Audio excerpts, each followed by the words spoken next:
মুখ্যমন্ত্রী মমতা বন্দ্যোপাধ্যায়ের মানবিক প্রকল্পগুলির মধ্যে অন্যতম হল যুবশ্রী।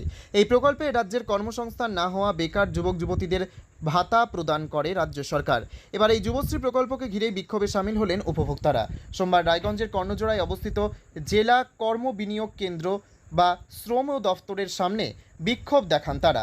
তাদের অভিযোগ, কোনো বিজ্ঞপ্তি ছাড়াই শুধু ফোন মেসেজের মাধ্যমে তাদের ডেকে পাঠিয়েছে সংশ্লিষ্ট দফতর। তারা আরও অভিযোগ করেন, 2013 সাল থেকে দীর্ঘদিন যাবৎ এই ভাতা পেয়ে এলেও বর্তমানে তাদের জানানো হয়েছে একই পরিবার থেকে একজনের বেশি উপভোক্তাকে এই ভাতা দেওয়া যাবে না। এই মর্মে তাদের কাছ থেকে একটি মুচলেখাও চাওয়া হয়েছে। হঠাৎ করে এই ধরনের সিদ্ধান্তে বিক্ষুব্ধ হয়ে ওঠেন উপভোক্তারা। এ বিষয়ে উপভোক্তা রাসমিনা খাতুন কি বলেছেন শুনুন। নাসমিনা খাতুন, এখান থেকে এমপ্লয়মেন্ট ব্যাংক থেকে আমাদেরকে ডাকা হচ্ছে ফোন করে। একে পরিবারে দুজন পাচ্ছি, তার জন্য বলছে জমা দিতে হবে কাগজপাতি, একজনকে স্থগিত করতে হবে, একজন থাকবে, একজন বাতিল করতে হবে, নিজে উদ্যান করতে জমা দিতে বলছে। এখন বলছে উপর মহল থেকে নাকি বলে এখন সিদ্ধান্ত নিবে কে পাবে। আমরা টাকা চাই, কি চাইছি আমরা দুজনেই যেন পাই, সবাই পাই, সবারই দরকার, সবারই দরকার। আমার দুটা সন্তানের মধ্যে একটা পাবে না। দু ভাইয়ে যদি একজন পায় আর একজন যদি না পায় তো কি ওকে ওর সঙ্গে ওই না খায় মরবে? দুজন তো দু জায়গায় চলে গেছি, একটা বাবা আছে, দুটো মেয়ে আছে, দুটো মেয়ে পাচ্ছে। এবার দুটো মেয়ের মধ্যে তো দুজন শ্বশুর বাড়ি চলে গেছে আলাদা আলাদা, কেউ কারো সংসারে তো দেখছে না। এবার বন্ধ করলে নোটিশ টোটিস কিছু টাকা হয়নি, এমনি ফোন করে ডাকা হয়েছে, মুখে মুখে ফোন করে ডাকা হয়েছে। একটা বাড়িতে চারটা চাকরি পাচ্ছে কিনা তো একটা বাপের চারটা ছেলে, চারজনেই চাকরি করছে, ওদের 80,000 টাকা বেতন, আমরা শুধু 1,000 কি 1,500 টাকা পাচ্ছি। দুটো এটাকে বাতিল করবে,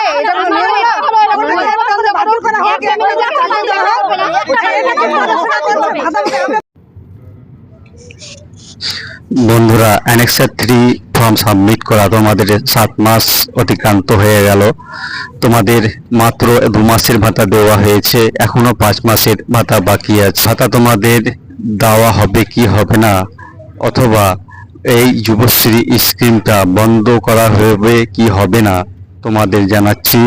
তবে তার আগে আমি তোমাদের জানিয়ে রাখি, বর্তমানে যে SMS এর সমস্যা চলছে এটা নিয়ে কিন্তু সর্বপ্রথম আমি ভিডিও বানিয়েছিলাম এবং আমি তোমাদের বলেছিলাম যে SMS-টি কেন দেওয়া হচ্ছে।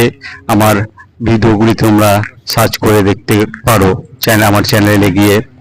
তাই তোমাদের অনুরোধ করছি, আমার এই চ্যানেলটি সাবস্ক্রাইব করে রাখুন এবং বেল আইকনটি অন করে রাখুন। সময় মতো এমপ্লয়মেন্ট ব্যাংকের যে কোনো সত্য আপডেট পাওয়ার জন্য।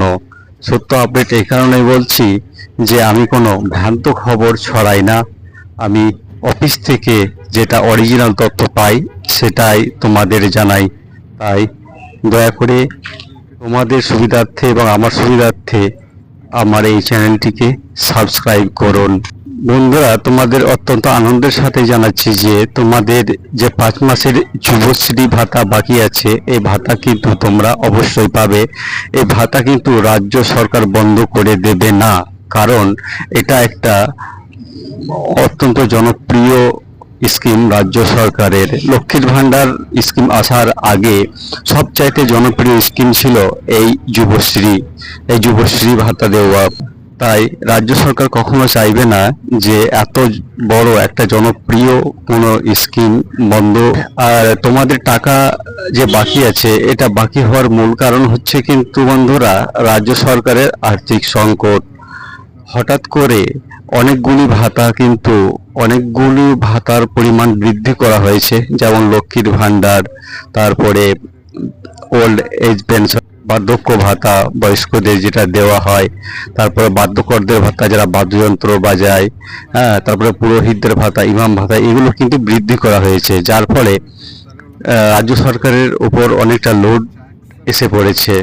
আয় কিন্তু রাজ্য সরকারের আগের মতোই আছে, কিন্তু ব্যয়ের পরিমাণটা বৃদ্ধি পেয়েছে, তাই এই ভাতা দিতে দেরি হচ্ছে।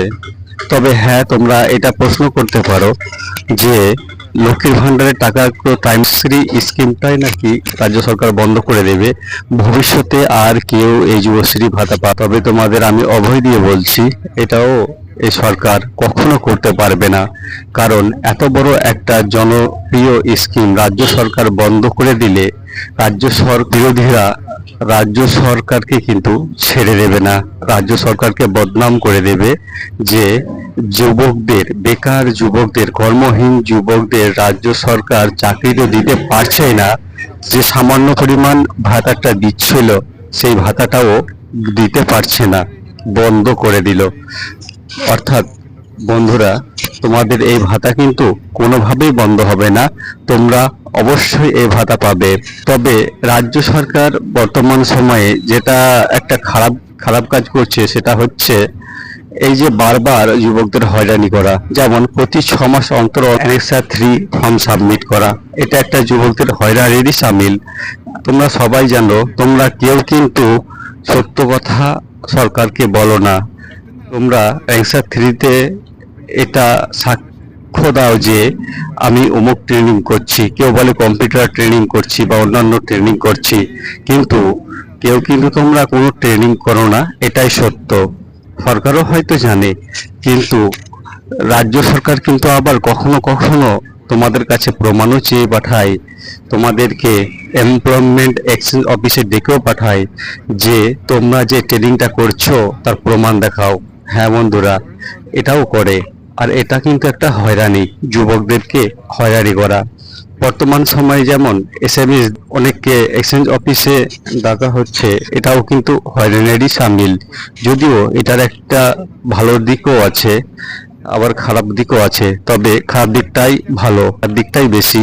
কারণ একটা বাড়িতে যদি 4 জন শিক্ষিত যুবক থাকে, তো যন্ত্রটা কিন্তু 4 জনেরই হয়, তাহলে সে 4 জনকে ভাতা না দিয়ে একজনকে দেওয়া হবে। এটা তো তোমাদের এই সমস্যার সমাধানের আমি পথও বলে দিচ্ছি ফ্রেন্ডস। তোমাদের একমাত্র পথ হচ্ছে একটা সংগঠন তৈরি করা। তোমরা যদি ফেসবুকে কোনো গ্রুপ বা বিভিন্ন সোশ্যাল মিডিয়ায় তোমরা যদি কোনো গ্রুপ তৈরি করো এবং সেই গ্রুপে সংগঠিত হয়ে রাজ্য সরকারের কাছে কোনো ডেপুটেশন করো যে তোমাদের ভাতা কেন